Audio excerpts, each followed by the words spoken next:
大家好，今天要种植的是剥皮辣椒。关于辣椒，一年四季是都可以种植，但是在冬天育苗与生长会相对花更多的时间，所以如果打算自行育苗时间点，建议选择在冬末初春时会相对理想。而现在看到的这些幼苗是在农历过年后进行撒种的，在进行移苗前提早将土壤浇得湿透一点，这样挖起的幼苗就可以带起团状的土壤。这在比较沙质的土壤这样做成功率更高外，恢复生长期也会更短。而由于这区块连续种了玉米、萝卜等多种作物，土壤的肥力已经大大降低。今天就利用清理水池里大量浮萍、大萍的机会，展示一下大萍的特殊意外效果。关于浮萍，因为含有大量的植物蛋白，在许多国家也把它拿来取代肉类研究助，因此才有未来食物之称。这种效果完全是因为意外发现的。而关于种植剥皮辣椒与朝天椒的差异，最主要是在果实的大小，因为剥皮辣椒的长度比较长，日后需要生长的空间增加一些会更合适。个人采用的间距大约有30公分宽，也因此将这菜床加宽之外，顺道也让菜床高度降低，来减少需要浇水的频率。由于浮萍生长的速度极快，当让它的根系脱离水面后，就会快速自动前枯掉。原本的目的是要保湿、降低土表温度与避免长草。另外，就地利用大坪的原因是可以帮助它们新陈代谢，过于密集的大坪会不容易长大。插曲来了，这只听到声音却不见狗影，毋庸置疑当然是隔壁的小黑。就说别人家的狗总不会让人失望，一有风吹草动就立即警戒起来。清理大坪的好处，后续会更方便清理水中的福寿螺，而因为水中有大坪，可以提供给福寿螺当做食物。间接的好处是福寿螺会比较不容易往上爬，吃其他种植的作物。本片就姑且不论浮萍直接产生的养分，但因为覆盖土壤遮阴后，下方就提供了蚯蚓喜欢活动的地方，因此后来土壤表面就会自动产生许多的养分，间接施肥外也挖松了土壤，让土壤更为疏松透气。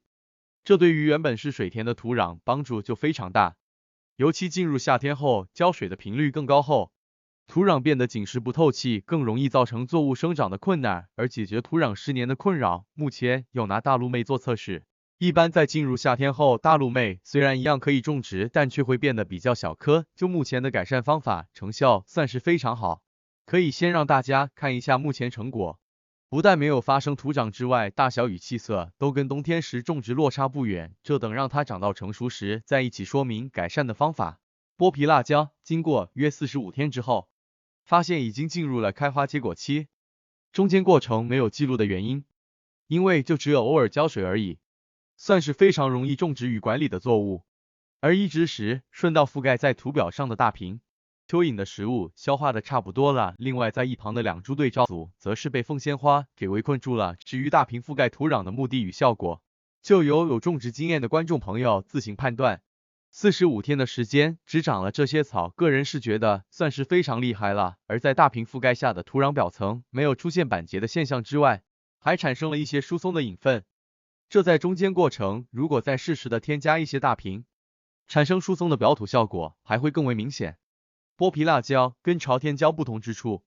除了辣椒果实的长度长很多之外，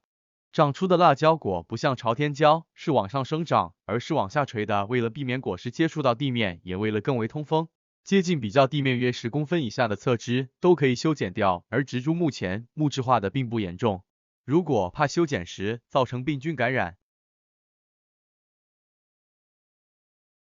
不然提早折掉侧枝也是一种方法。反正这可以生长很久，来日方长，真的不用太过于客气。由于天气会越来越热，修剪完侧枝后，避免浇水频率较高，土壤板结，影响到土壤透气性。除草时就可以顺道将土壤翻松，只要把离底茎处约10公分外的位置进行翻松就好。翻松土壤后，最简单的施肥可以使用草木灰。草木灰土的用处在于钾肥可能让茎部更为健壮，初期可以省掉再多力支撑的支架。挖松的土壤填补完草木灰土之后，故技重施，继续再补上一层大坪。除了增加保湿效果，降低土表温度外，天气转热之后还有避免土壤板结的成效。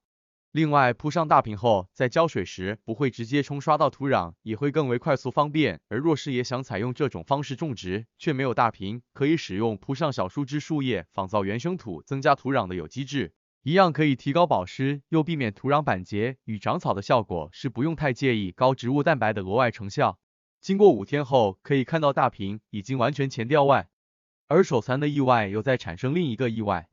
将这条辣椒切开后，不但不会辣，可能内部的种子还没长出来，还有果肉，吃起来有非常细嫩之外，也完全不会辣。这对于不吃辣的家庭算是很大的福音。毕竟辣椒在蔬果中维他命 C 的含量排在很前面。日后会再确认一次若要入菜的采收时间点。而若喜欢吃辣，则可以加上这种朝上生长的朝天椒。先给个预告，一旁又要进行芦笋快速种植采收的计划了。谢谢收看。